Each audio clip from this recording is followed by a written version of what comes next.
본 말씀을 통해서 우리의 행함과 하나님의 반응 제목으로 말씀 증거하겠습니다. 이 사람과 사람이 대하는 것은 사람과 기계가 대하는 것과 비교할 수가 없습니다. 사람은 인격적인 반응이 가능하지만 기계는 그렇지 못하기 때문입니다. 그런데 인공지능이 점차 활용이 되면서 기계라도 말하고 대화할 수 있는 수준에까지 이르렀습니다. 그래서 아마도 사람의 말을 알아듣고 반응하는 그런 로봇에 대해서 인격성을 부여해야 한다, 그런 주장이 나올지도 모를 일입니다. 사람은 자신의 행동에 반응하는 자들을 주목하게 되어 있습니다. 그래서 아무런 연관성이 없어도 댓글 하나가 사람을 죽이기도 하고 또 살리기도 하는 그런 시대가 된 겁니다. 또 우리 행동에 관심을 가지고 반응하는 인격적인 존재가 있는데 바로 하나님이십니다. 우리의 행동에 대해서 관심을 기울이시고 반응하시는 것, 이것이 우리가 하나님께 대한 자세가 되어야 되는데, 그러면 하나님께서는 우리의 행동에 대해서 어떻게 반응하시는가? 본 말씀을 통해서 살펴보면, 먼저는 하나님께서는 자신을 사랑하는 자들에게 구원을 베푸신다 그랬습니다. 우리가 하나님을 사랑하는 그러한 행동을 나타내면 하나님께서는 자신을 사랑하는 자들에게 구원을 베푸실 것이라고 본문 14절에서 하나님이 가라사대 저가 나를 사랑한즉 내가 저를 건지리라. 하나님을 사랑하는 자들은 하나님께서 내가 가만히 있지 않고 저를 건질 것이라. 하나님을 사랑한다는 것이 무엇인가? 오늘 본문에서는 하나님을 사랑한다는 것이 무엇이라 그랬는가 하면 하나님을 가까이 하는 것이 하나님을 사랑하는 거라 그랬습니다. 그래서 하나님을 가까이 하는 자들, 하나님께서는 그들을 위해서 예비된 구원을 허락하신다 그랬습니다. 시편 91편 9절 말씀에 보면 내가 말하기를 여호와는 나의 피난처시라 하고 지존자로 거처를 삼았으므로, 하나님을 나의 피난처로 삼고 하나님을 그 지존자를 나의 거처로 삼고 나갈 때 주위 사람들은 다 픽픽 쓰러지고 넘어지고 천만인이 다 쓰러지더라도 하나님께서 나 하나를 구별하시고 나를 위해서 구원하여 줄 것이 약속되었다는 겁니다. 7절에서는 천인이 내 곁에서 만인이 내 우편에서 엎드러지나 이 재앙이 내게 가까이 못하리로다. 하나님을 가까이 하고 사랑하는 자들은 하나님께서 구원하여 주실 것이므로 재앙이 넘어오지 못한다는 겁니다. 우리가 하나님을 사랑할 때 하나님께서는 아무런 반응이 없는 그러한 무인격적인 그런 존재가 아니라 우리의 그 행동에 대해서 구원으로 화답하시는, 하나님을 사랑하는 우리의 행함에 대해 구원으로 화답하시는 인격적인 하나님이심을 우리가 알아야 됩니다. 하나님을 사랑하는 자들, 그들은 하나님께서 우리의 빈틈을 막아주시는데 우리가 천인 혹은 만인 가운데서 넘어진다 해도 하나님께서 붙들어준다 했습니다. 11절에서 저가 너희를 위하여 그 사자들을 명하사 내 모든 길에 너를 지키게 하심이라. 이 본문 구절은 예수님께서 40일 금식하신 후에 사탄이 시험하는 그 과정에서 이 말씀을 잘못 인용한 예가 됩니다. 뛰어내려 봐라. 성령에서 뛰어내리면 하나님께서 붙들은다 하지 않았는가? 그런데 그 이 본 말씀은 하나님을 의심하고 시험 삼아 뛰어내리라가 아니라 하나님을 거처로 삼고 지존자로 피난처를 삼는 자들, 그들은 비록 그들이 떨어질지라도 하나님께서 붙들어 준다는 겁니다. 이 시대가 미래를 알 수 없는 그런 불안정한 시대가 되었습니다.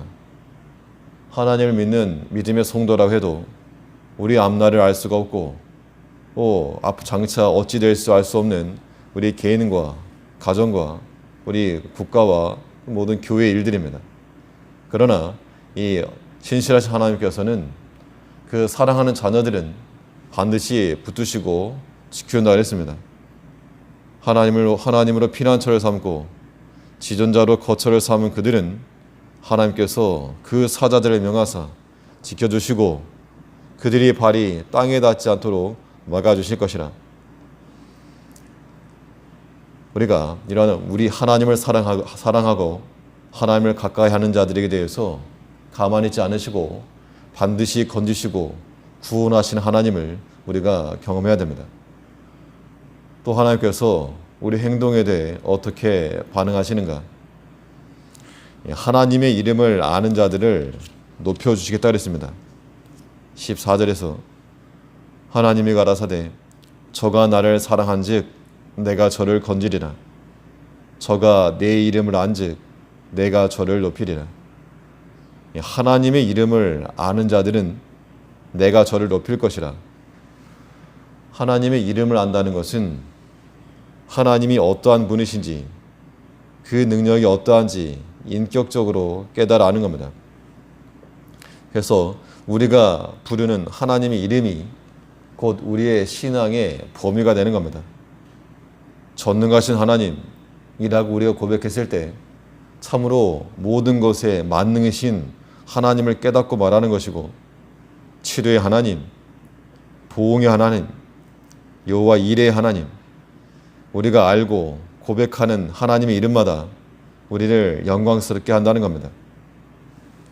우리가 하나님의 능력을 믿고 의지하여 나아갈 때 하나님께서 덤으로써 우리를 높여준다는 겁니다. 우리는 습관적이고 종교적인 용어로서 그런 하나님을 벗어나서 실체로서의 하나님의 이름을 알아가야 됩니다. 내가 하나님을 아버지라 부르지만 이것이 종교적이고 습관적일 때는 그냥 하나의 미사 여구에 지나지 않으나, 그러나 참으로 나를 사랑하시고 나의 모든 필요를 채우시고 나의 길을 지도하시는 나의 사랑하는 아버지로 알 때 하나님 아버지라고 하는 그 한마디가 우리 신앙에 큰 힘이 된다는 겁니다. 약속의 말씀은 나를 사랑하는 자는 건진다 하셨고 저가 내 이름을 안즉 내가 저를 높이리라. 우리가 높아지고 영광스럽게 되는 길은 다른 것에 있지 않고 하나님을 아는 것에 있다는 겁니다. 우리가 힘써 하나님을 알되 하나님의 이름을 부르고 내 삶 가운데서 실제적으로 인격적으로 반응하시는 그 하나님을 알아서 나의 죄를 용서하시는 그 하나님을 깨달아 사죄의 은총을 베푸시는 하나님의 이름을 부르고 나를 사랑하시는 그 하나님을 깨달아 사랑과 자비가 무한하신 하나님을 부르고 은혜에 충만하신 하나님을 경험함으로 은혜롭고 자비로우신 그 하나님의 이름을 알아가는 우리가 될 때 하나님으로 말미암은 그 영광이 우리 가운데 주어질 거라는 겁니다. 또 하나님께서 우리의 행동에 어떻게 반응하시는가? 하나님께 간구하는 자들에게 응답하신다 그랬습니다. 15절에서는 저가 내게 간구하리니 내가 응답하리라. 저가 환난 때에 내가 저와 함께하여 저를 건지고 영화롭게 하리라. 성도의 간절한 기도에는 하나님의 진실하신 응답이 반드시 있다는 겁니다. 그래서 간구하면 저가 내게 간구하리니, 즉 성도의 간구하는 행함에 대하여 하나님께서 응답하실 것이라. 하나님께서는 우리의 기도를 듣기 원하신다는 겁니다. 목소리 듣기 원하시는 것. 사랑하는 자는, 사랑하는 사람에게서는 우리가 선물을 받기를 원하기도 하고 다른 것도 원하지만 무엇보다 말하는 것을 듣기를 원합니다. 그래서 우리가 사랑하는 자녀들이 엄마 아빠 말하는 것을 좋아하고 또 젊은 남녀들이 서로 사랑하는 그런 고백하는 거, 말하는 걸 좋아하고 아무 말 없이 가만히 있으면 관계가 깨지는 겁니다. 우리가 하나님을 사랑한다 하고 하나님을 알아간다 할 때 우리가 우리의 마음을 하나님께 아뢰고 우리의 필요를 하나님께 청구해야 됩니다. 그러면 그러한 간구의 행동에 대해 응답으로 보응하시고 반응하시는 하나님이시라는 겁니다. 오늘도 우리의 목소리 듣기를 원하신 하나님께 우리의 목소리를 아뢰고 하나님의 도우심과 그 공급하신 힘으로 살아가는 우리가 되어야 될 줄 압니다. 천만인 가운데 만인 가운데 우리를 구별하시고 나 하나를 위해서 은혜를 베푸시기 원하시는 그 하나님으로 말미암아 만족하며 그 구원함을 누리며 살아가는 우리가 되어야 될 줄 압니다. 기도하겠습니다.